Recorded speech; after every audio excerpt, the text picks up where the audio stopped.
আমার কাজটা হলো হক দাওয়াত। জোরে বলেন, কি দাওয়াত? শুধু দাওয়াত দিলে হবে না, হক দাওয়াত।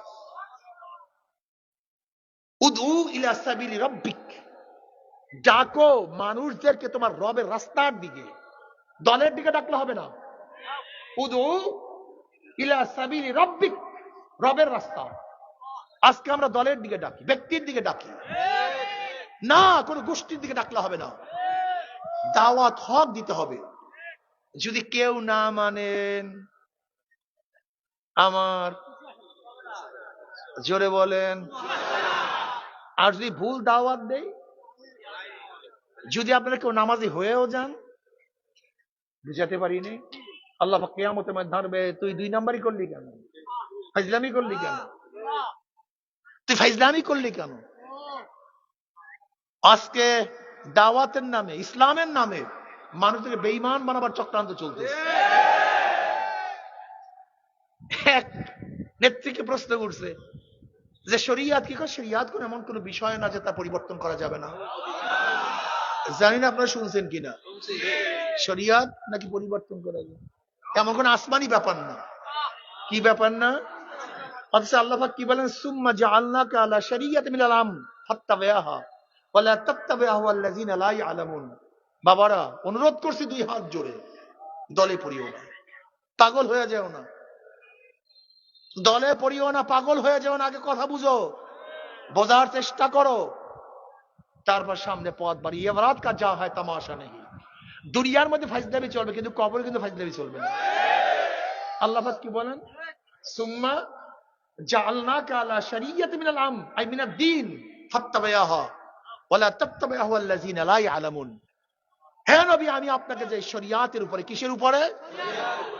যে শরিয়াতের উপর প্রতিষ্ঠিত করেছে, ফাত্তাবিআহা, সেই শরিয়াতের অনুসরণ করুন, অনুকরণ করুন।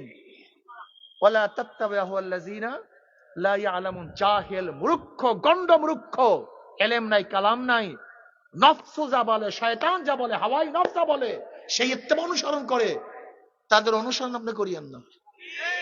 আর আমরা বলি শরিয়ত বলে আসমানি কোন কিতাব, আসমানি কোন বিষয়। অথচ এই আয়াত কোরআনের মধ্যে আছে কি নাই? তারপর প্রশ্ন করা হয়েছে, ভাই তাহলে মেয়েরা কি হাফ প্যান্ট পরে চলতে পারবে? বলে কোনো অসুবিধা নেই। কি বুঝলেন? কি বুঝলেন বাবা? বেঈমান হইতে আর বেশি কিছু লাগে? আপনারা কি মনে করেন হাফ প্যান্ট পরা জায়েজ আছে? তা উনি যে জায়েজ করে দিছে, তার মানে হারামকে, কথা বুঝতে পারেন?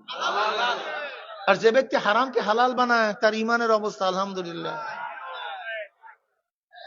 মহিলারা তো দূরের কথা, আমাকে বলেন তো, কোন বালেগ পুরুষ তারও কি হাফ প্যান্ট পরা জায়েজ আছে? দিছে ফতুয়া? কোন ব্যাপার না। কি বুঝলেন? কথা বললেই বলবে এই হুজুররা হুজুররা লাগছে। না, হুজুররা হুজুররা লাগে না, হুজুররা আর ভণ্ডরা লাগছে। হুজুররা হুজুরা লাগবে কেন? হুজুররা হুজুরা লাগবে কেন? তোমরাই তো ফতুয়া দাও, মহিলাদের কি প্যান্ট পরা জায়েজ আছে? তা তুমি কিভাবে বললা জায়েজ আছে? তওবা করছো?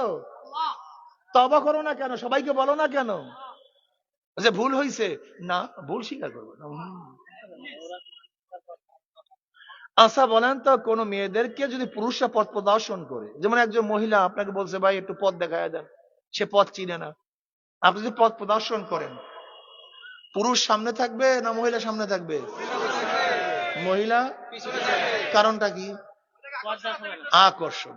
আল্লাহ পাক মেয়েদের সব জায়গায় আকর্ষণ সৃষ্টি করেছে। এরা আমাদের কাছে সবচেয়ে দামি, এর চেয়ে দামি কোনো জিনিস নেই। মেয়েদের চেয়ে দামি কোনো জিনিসটা, সবচেয়ে গোটা দুনিয়ার মধ্যে যাহা কিছু দেখেন, সবচেয়ে বেশি দামি কারা? মেয়েরা, মহিলারা।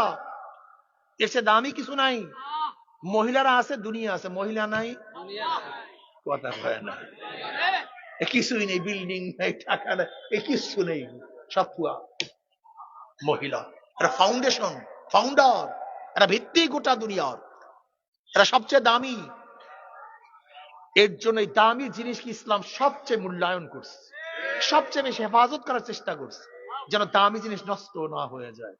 তোমরা দামি জিনিসকে নষ্ট করছো, গোটা দুনিয়া ধ্বংসের দ্বার প্রান্তে। আজকে গিয়া দেখো জাপানের অবস্থা কি, যে জাপান গোটা দুনিয়ার মধ্যে বিজ্ঞানের দিকে উন্নত, কিন্তু মানুষের অবস্থা জানো? আরে সুবহানাল্লাহ, পারিবারিক বন্ধন বলতে কিচ্ছু নাই। অধিকাংশ মানুষ মরিয়া থাকে ঘরের মধ্যে, কেউ দেখার মতো না। যখন ঘরের মধ্যে পচিয়া গন্ধ আসে, তখন মিউনিসিপালিটির লোক আইসা তারপর উদ্ধার করে। এই হলো জাপান। পাগল হয়ে গেছে। আমেরিকার মানুষের অবস্থা কি জানো? সবচেয়ে বেশি আত্মহত্যা করে। এখন গোটা দুনিয়ার মধ্যে ঘোষণা দিচ্ছে, হাজারো রাশিয়া টাশিয়া বহুত জায়গায়, মেয়েরা যদি বাচ্চা নেয় তাহলে এই পুরস্কার দেওয়া হবে। সবাই বাচ্চা নেওয়া বন্ধ করছে। কি বুঝলেন? ইসলাম বাদ দেশে সমস্যা কি হবে বলেন? তাকে 500 বছর পরে কি অবস্থা হবে? গোটা দুনিয়াতে মানুষ শূন্য হয়ে যাবে। মেয়েরা যেরকম বাচ্চা নেওয়া বন্ধ করছে, এরকম চলতে লাগে 500 বছর পরে কিয়ামত এমনি লাগবে না, এমনি কিয়ামত হয়ে যায়, এমনি কিয়ামত হয়ে যায়।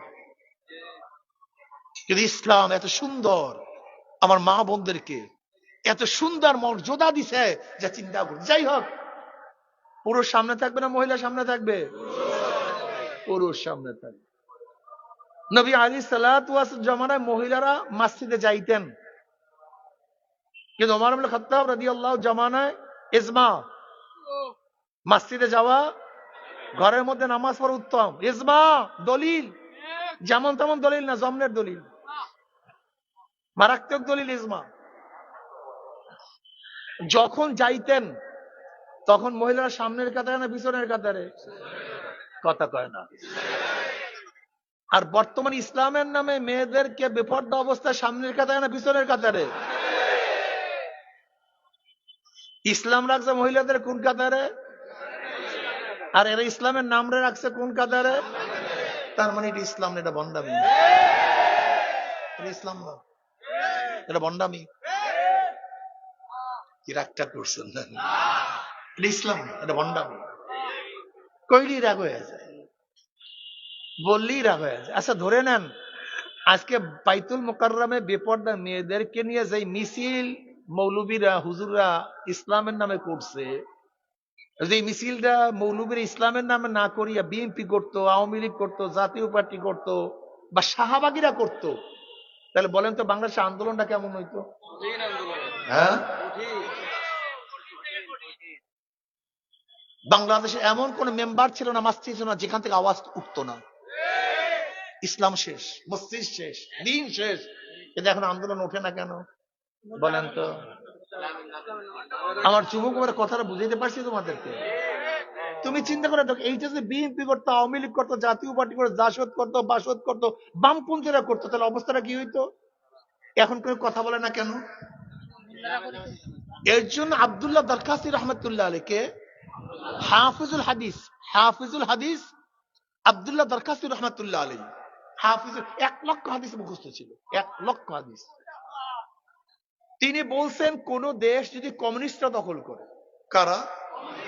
কোন দেশ যদি কমিউনিস্টরা দখল করে, সেখানেও দ্বিতীয়বার ইসলাম আসা সম্ভব। ইসলাম বন্ধ করবে কিন্তু বিক্রি করবে না। কথা কয় না? ইসলাম কিন্তু কি করবে না।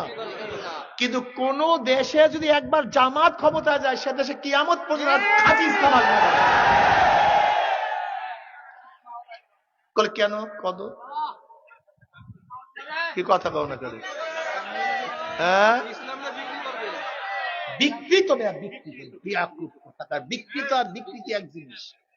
যেমন এই প্যান্ট পরা ইসলামের মধ্যে নাই, হ্যাঁ কোনো অসুবিধা নেই।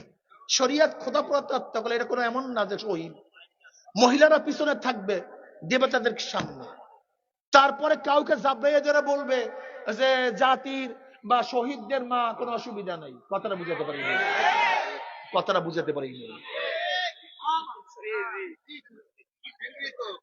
আমার যুবক ছেলেরা বলে ইসলামের নামে টুপি, দাড়ি, লম্বা জামা, সুন্নাত, জিজ্ঞাসকার, এগুলো কিছু লাগে না। কথা বুঝাতে পারি না। যদি ইসলাম বন্ধ হয়ে যায়, দ্বিতীয়বার ইসলাম আসা সম্ভব। ইসলাম যদি রাগ করছেন না,